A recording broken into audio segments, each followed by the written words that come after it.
బండికి టైంకు సర్వీసింగ్ చేపిస్తాం, లేదంటే సతాయిస్తుంది. నడిమిట్ల ఏడాగిపోయేది తెలియదు. మిషన్లు సుతా అంతే, ఎప్పటికప్పుడు రిపేర్లు చేపిస్తేనే 4 వద్దులు మంచిగా నడుస్తాయి. సేమ్ ఇండ్లు కూడా గంతేనుల్లా. ఎన్నడో వెనకట కట్టినవి ఇప్పటికీ ఉన్నాయంటే గిరేటే. కానీ ఎప్పుడు ఎట్లుండేది తెలియదు. నడుస్తుంది కదా అని అట్లనే ఊకుంటే ఏమయ్యేది తెలియదు. గట్ల కావద్దనే గీ కార్యం. పాత బంగ్లాలకు నోటీసులు ఖాళీ చేపిచ్చుడు నడుస్తుందబ్బా పట్నంలా. సిటీలా 685 వెనకటి ఉంటే 327 ఇండ్లకెళ్ళి ఏరే తావులకు మార్చిండ్రు ఇంటోళ్లను.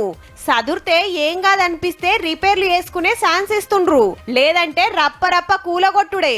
హౌ మరి మొన్న చూడలే, పాత బస్తీలా 114 ఏండ్ల పాతిళ్లు ఖాళీ చేయుర్రని నోటీసులు ఇస్తే లాపరవ వేసే వరకు ఆనలకు నాని తుప్పున కూలే. ఇంకా నయం గా టైంలా ఇంట్లో ఎవ్వలేరు. దగ్గర పట్ల పనులు చేస్తున్నోళ్ళు జర్రంతల బచాయించిండ్రు.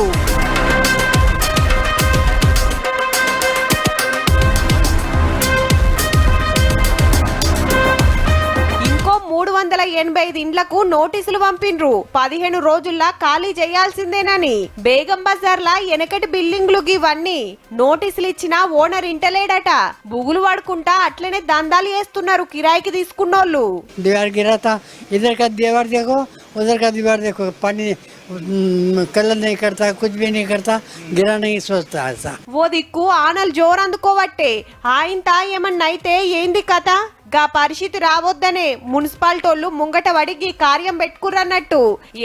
ఏమైతది, వెనకటి సంది ఉంటలేమా, ఎన్నానలు చూడలే అని లాపర్వ చేయకుర్రి జరా.